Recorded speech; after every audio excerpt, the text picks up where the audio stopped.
Realty listener and viewer, thank you so much for joining us today on the podcast. We're coming to you live from sunny Tampa, Florida.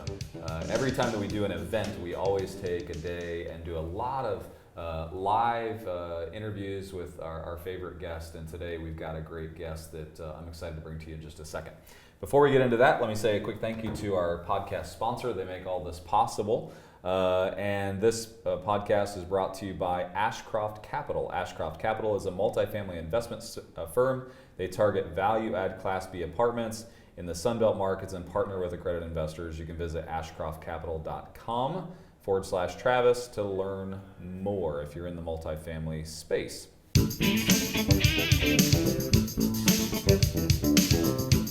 Today, our guest is Lauren, and Lauren's from Spartan Investment Group, and I appreciate you being with us today. Likewise, thanks so much for having me. Yeah, and thanks for joining us here at the conference. To me, I'm so excited about the self-storage space. I'm excited about it because it's been a great asset class that has just had, traditionally very static returns that are great. Not a lot of movement in the market, but the only time you see great movement is typically in downturn or recessionary periods.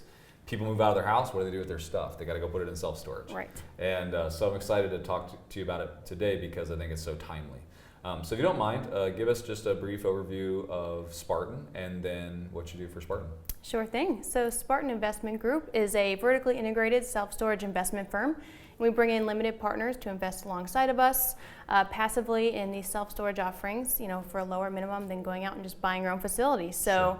In-house, we have our operations team, we have a construction company, totally under the control of Spartan. So we own and operate about 60 facilities all across the U.S., primarily in the southeastern markets, some Sunbelt regions, Pacific Northwest areas.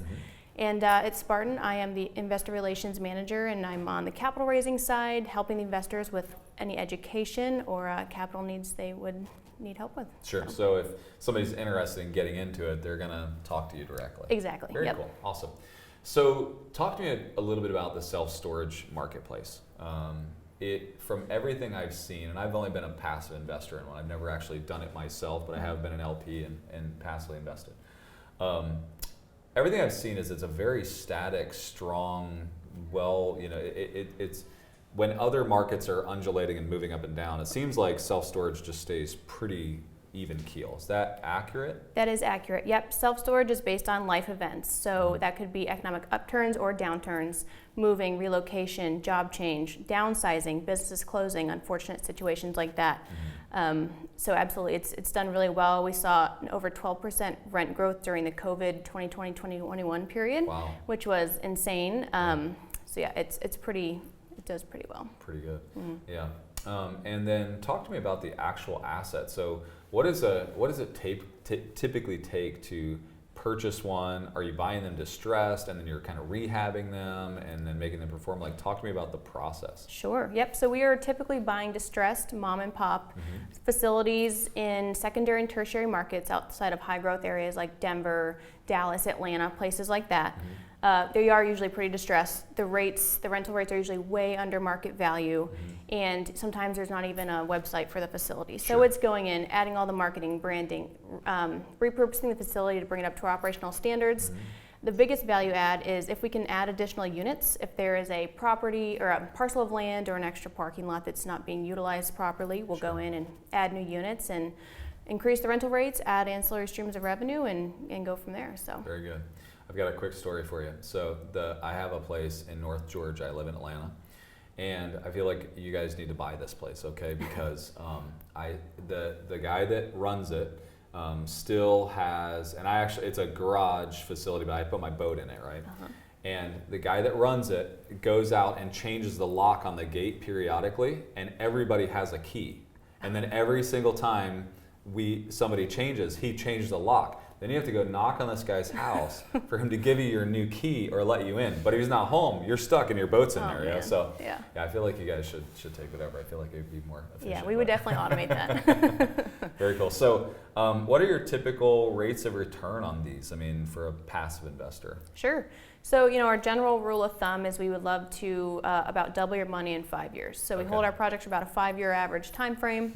Cash flow during the project plus the upside from the equity on the sale or the liquidity event, looking about 1.7 to 2.2x equity multiple. Sure. 13 to 18, somewhere in there, IRR. And then anywhere from, probably our average is 5 to 8% cash flow per year paid out monthly to our investors. So. A lot of our more sophisticated, savvy investors that maybe are investing in multifamily, their kind of roadmap in multifamily value add is they put money in, that typically is the rehab money, there's some bank financing, and then they get refinanced, they may get some capital back, and then they kind of wait for the big IRR moment when the asset sells, right? And they're still getting cash flow along the way. Is that a similar process for storage units? Sometimes, yes. So we have done that with, for example, a facility in Fort Worth. We bought it, we brought it up to, I think, 80% occupancy from like 20 or 30. It was great cash flow. We were able to refinance it, give all the investors their original capital back, but they're still in as full equity partners getting those monthly distributions. But most of the time, we don't look for that refi structure necessarily. If it works out, great, but we don't shoot for that usually. Yeah. And then your long term, you said that kind of 5-year window, is that typically a sale of that asset, or are you typically just refinancing them out or just taking out the investor in some strategic way? Yep, either or. So, we pride ourselves in our optionality because we don't really know what the market's going to be doing in 5 years. It might not make sense to sell. It might be such a great cash flowing property that we don't want to sell it. So we could do, cash out refi. We could do a full sale. We could package it up with other assets in our portfolio and sell all those together to a bigger operator or a REIT. So we keep ourselves open for the best possible exit. You said something that just piqued my interest, and that is you said really self-storage does well in any big life event. And so, I was thinking about how many people could potentially lose their homes, or downsize, or maybe they had adjustable mortgages and they got to get out of it because of the current market we're in. And I saw during the 2008 to 2010 downturn recession that storage units went crazy. They did really well, and I assume that they will, in this period too.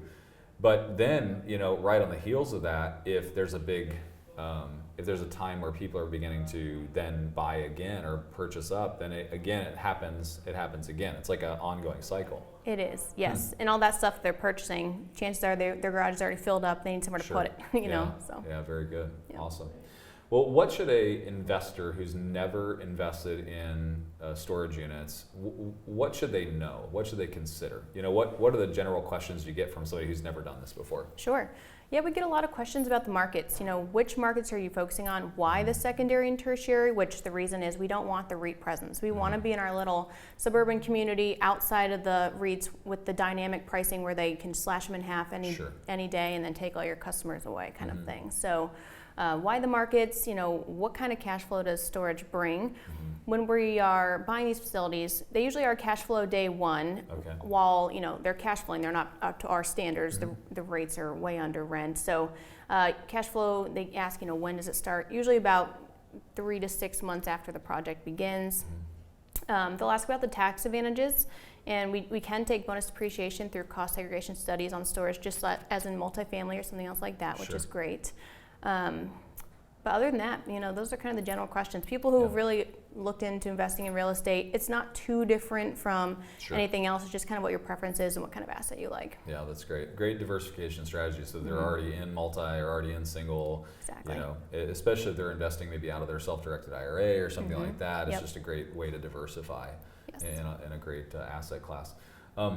How do they get a hold of you if they're interested in talking about the potential investment? Yeah, so emailing investors at spartan-investors.com or visiting our website, spartan-investors.com is how you reach us. Okay. You guys exist on social at all? Can they? We do, yep. Okay. Spartan Investment Group are our social channels, Twitter, Facebook, Instagram, and LinkedIn. And we host meetups and happy hours and property tours all around the country that we can meet and greet people in person. So. Awesome.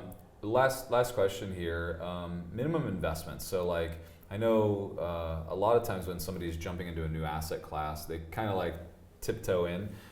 Is it a big giant investment, or typically do you allow somebody a little bit of a runway to kind of get in and then get in on another deal? Is that kind of how it's structured? Sure. Yeah.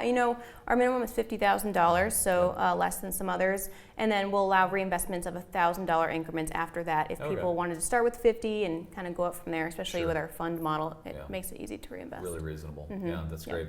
I know that a lot of the other multifamily groups out there will kind of put a base at 100 or 150, and so it's such a big step for someone who's never done it, to throw 100 grand or 150 grand at something that they just don't understand yet. Absolutely. And our target investor is just your everyday retail investor, so they must be accredited, but we want to provide options to grow your wealth for these people who wouldn't be able to do 100, 150 minimum. So yeah, that's great. As far as one more question, I know I told you it was the last one. One more. Appreciation on these assets. I mean, are you seeing a solid appreciation year over year, or does it stay fairly flat? I mean, how does appreciation work in the self-storage space? Sure. It depends a little bit, on the asset itself, of course, in the market that it's in, but when we are underwriting these projects, we really only underwrite small appreciation just to be extra conservative. And we, usually cap rates are compressing these days. We've seen storage cap rates stay about the same, at least in this environment, but we actually underwrite them expanding. So, while they do appreciate a little bit more than we usually underwrite, it really just kind of depends on the market. So. Okay, awesome. Well, thank you so much for all that you do. Thanks for being a part of Think Realty. And always, for me, I always love putting multiple opportunities in front of our real estate investors. I mean, we built Think Realty to really expose all of them to every opportunity they have, and so I feel like oftentimes self-storage is under represented. You typically have a couple of people that do it, and then a couple of people that just keep it quiet and like don't tell anybody they do it, because it's such a good asset class. But I appreciate the service you guys provide. Absolutely. Yeah. Well, thanks for being a part. Yep. Likewise. It's been fun. This episode is brought to you by Ashcroft Capital. Ashcroft Capital is a multifamily investment firm. They target value-add Class B apartments in the Sunbelt markets and partner with accredited investors. You can go to ashcroftcapital.com/Travis to learn more if you're in the multifamily space. Thank you so much, Think Realty viewer and listener, for being a part of the podcast. We are building this platform and have built this platform for close to 10 years now to be your companion. And the reason that you need a companion is somebody needs to provide you data and insight and bring great, credible witness to you.